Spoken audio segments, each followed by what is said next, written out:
This podcast is made possible by the listener members of Nashville Public Radio. This is the Nashvillager Podcast.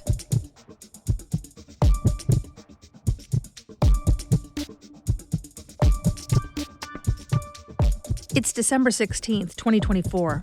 160 years ago today, the Battle of Nashville ended. It wasn't what the Union had spent nearly 3 years preparing for, and it wasn't what the Confederates hoped against hope that it would be. I'm Nina Cardona, and this is your daily digest of what's happening around Middle Tennessee from Nashville Public Radio, WPLN News.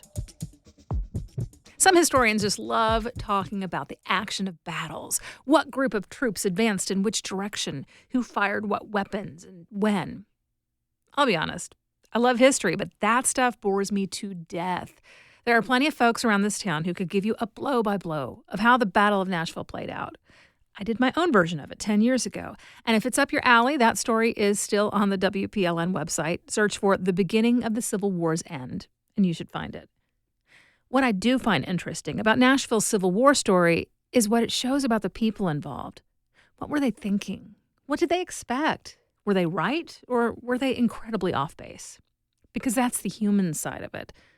That's the timeless part of it. Somehow Nashville tends to provide a particularly clear example of how deep the Confederates had fallen into their own echo chamber and how far that took them from, well, reality. At the start of the war, they truly thought there was no way the Union would really take a war against them seriously. They thought Southerners were just naturally better at fighting. Many said God wouldn't really let the Union Army get too deep into Southern territory because they were taking a stand for the proper order of things.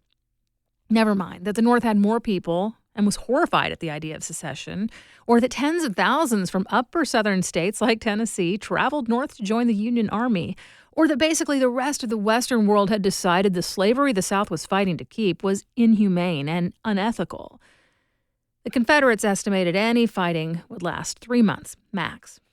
So they just didn't fortify Nashville at all. Small riverside forts on the Kentucky state line were thought to be all they needed to protect this city. But surprise, things didn't instantly wrap up in their favor. The Union did have an appetite to fight, and fighting had been going on for almost a year when those little forts fell pretty easily to a Union attack. The Confederates had no plan B for this city, so they ran away and left Nashville altogether. Now, once they took control, the Union took an entirely different approach that also didn't exactly predict things very accurately, but in the other direction. They assumed it was inevitable that at some point the Southern Army would make a major attempt to take Nashville back. They built a whole string of forts that made a major fortified line around the southern and western sides of the city. Kind of think about where 440 is now and just a little bit closer into downtown from there. And then for 2 full years, pretty much nothing happened. Sure, there were some small guerrilla actions to try and make trouble, but all that work put into protecting against an attack was mostly followed up by Nashville being left alone until December of 1864. Now, if they'd been willing to be honest about their situation, the Confederate Army probably would have already surrendered at that point. They really didn't have much of a chance of turning things back around. But that echo chamber was still in full effect. As hard as the war had been, they couldn't get rid of that sort of magical thinking that they were somehow destined for victory. They made one last big push north along where I-65 runs now. There was a battle in Spring Hill, a bloodbath in Franklin, and then finally they limped into Nashville to fight again. Even nature itself seemed to be screaming, just give up already. The midstate was hit with an early deep freeze. Everything ground to a halt for about a week until it thawed a little. The two armies just sort of sat there, right inside of each other. The Yankees with decent quarters to keep warm.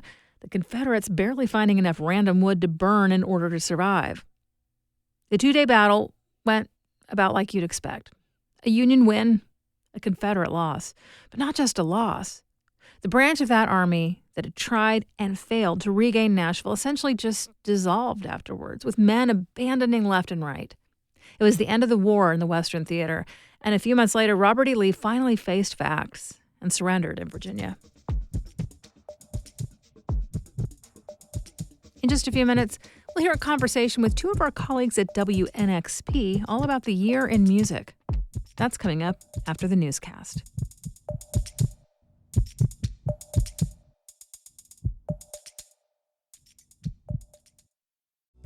Here's the mantra I think about at WPLN. We connect the dots. It captures a mindset that our journalism is not merely about the latest press release or proclamations by officials.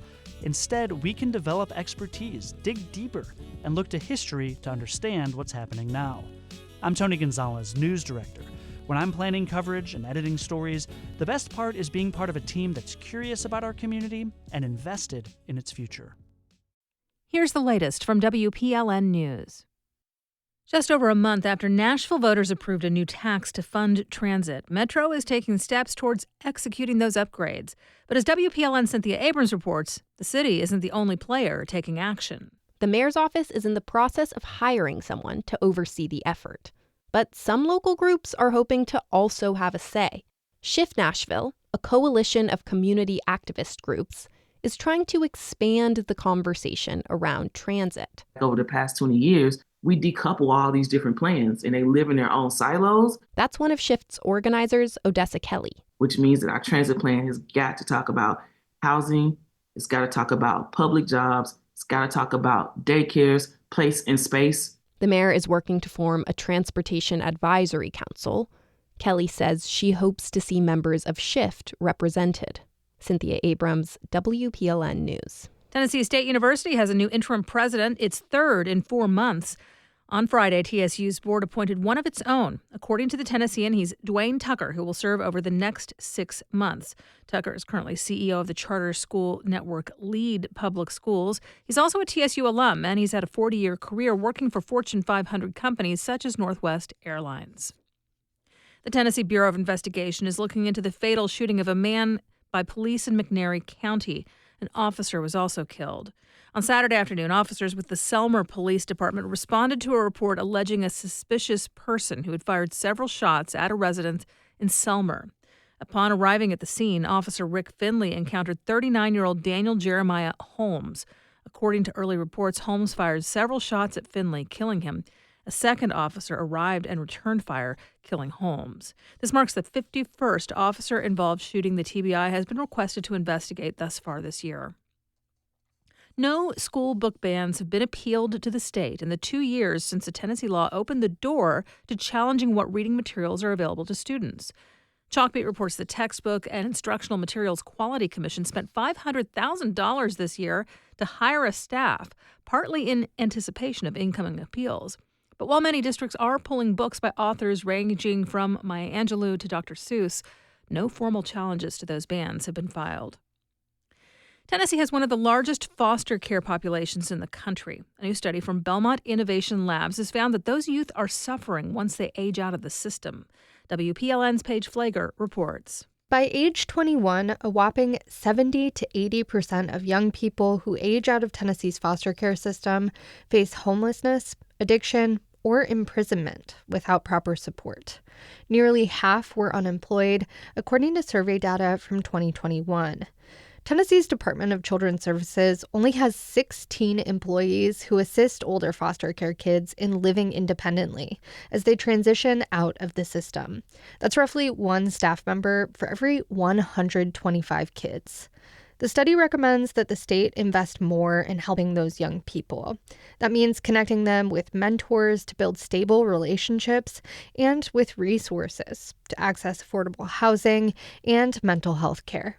Paige Flager, WPLN News. Congressional House Republicans determined their committee chairs for 2025 late last week, with one Tennessee representative claiming a spot.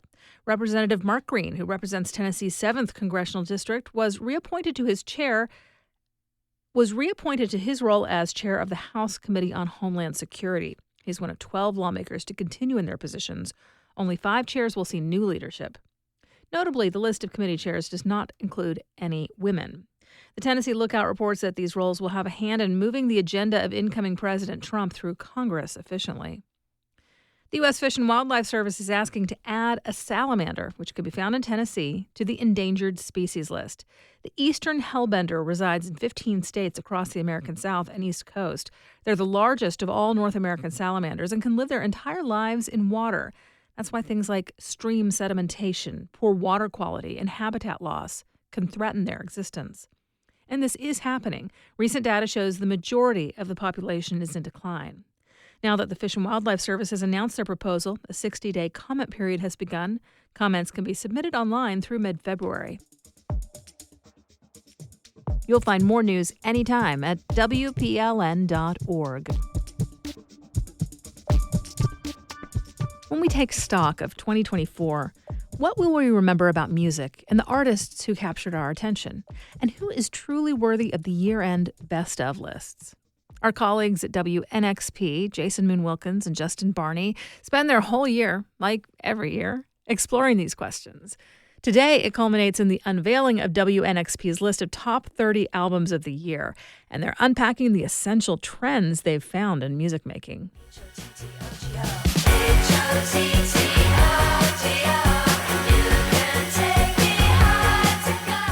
Hey, Jason. Hey, Justin. That's Chapel Roan. Mm-hmm. This year will be defined by the pop queens of 2024. Yes. We're talking Chapel Roan, Sabrina Carpenter, and Charli XCX.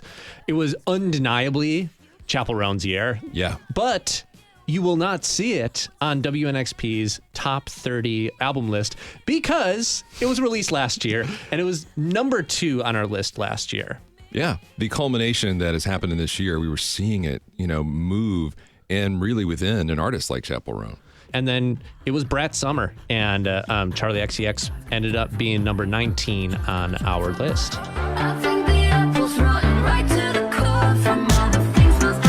Big year in pop, like we just heard from Charli XCX. A big year for country music, but let's get one thing out of the way real quick. For folks who don't listen to WNXP all the time, we don't really play in that. There's other folks who do. Big year for pop country crossover. But it was also just a big year in Nashville for the non-country artists, and probably the biggest ever as far as the big hitters. Kings of Leon, Black Keys, Cage the Elephant, Rainbow Kid and Surprise, all these folks who are selling out amphitheaters and arenas, they all released albums this year. Even Paramore releasing a cover. It's crazy. But some of those records didn't necessarily land with some of our DJs or critics. But there was one record that did. Justin, I think you were the first maybe in the world to know about it or to buy it. To have it stuffed into the bag that I checked out at Third Man Records with?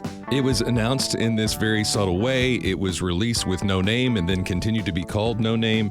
And I think it was really kind of a return to form for Jack White and something that satisfied both the solo fans and the White Stripes fans. It's just an excellent record all the way around. I remember getting that record, putting the needle on it. It's fun, fast, loose, just everything that we love about Jack White, and it resonated. We saw it on critics' lists and we saw it on ours. It ended up at number 2 on our top 30 list. And that's how I'm feeling. That's how I'm feeling right now. Yeah. Well, we have all of these numerical markers, the ones that ended up in there, but there's also trends within that. And one of the trends that really played out on our radio station and within culture in general is women of color being in spaces that often they were excluded from. Mm-hmm. Indie music, alternative music, and these sort of places that are unbound by genre. And some of the most fascinating music being released this year, I think, falls in that space. An artist like Lola Young, who song to song, Unreal. It changes genres. And I really do believe this is laying some groundwork for where music is headed. They broke the bounds of the genre. It's innovation in music. Absolutely. And I'm sick of your puppy eyes. You said boys should never cry. Well, surprise, I bet no one's ever told you. You bought me some flowers, I gave them to someone.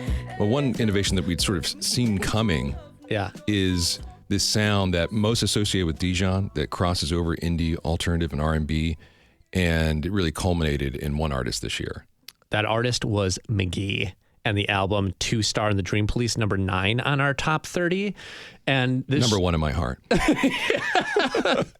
mean, McGee, it came out of nowhere. I remember us playing it as this fringe thing. Nobody was working it. No one was really talking about it. And we were both just like, we really like this. Yes. You hear a person doing something with guitar that you've never heard before. How is it possible? But McGee was doing it, super rewarded, and we just saw the rise of it. I mean, he played SNL. He came here at Marathon. That crowd? It was unbelievable. It was the show of the year, in my opinion, at least out of the ones that I saw. And I think when we look at lists, it's not just looking back, but it is looking forward. Yeah. And in the same way that we were watching someone like Chapel Roan rise through the ranks, I think McGee, will he have a Chapel year? That's difficult to say. But is he set up for an even bigger 2025? I think that's absolutely yes. Preach. Are you looking up? You're asking why. If you wanna go, then baby, go wild. To see the full top 30 and to see the number one artist, who I did not see number one on anybody else's list, check it out at WNXP.org. Just for one night. Let's get real fast off. You just got the power of your mind. Are you gonna waste it all on somebody's thing that no one ever behind? So are you looking up? Are you asking why? We do this roundup of Nashville news every weekday, so subscribe in your favorite podcasting app to make sure you never miss an episode. And if you like this, you'll probably enjoy the Nashvillager newsletter too. You'll get perspective from more of my colleagues at Nashville Public Radio and links to the stories we're following. Sign up for those daily emails at WPLN.org/NashVillager. And just a heads up, around Christmas time, you're going to be hearing from more of my colleagues more directly right here on this podcast in a series of special episodes. Thanks so much for listening. Let's make this day a good one. And we'll catch back up tomorrow.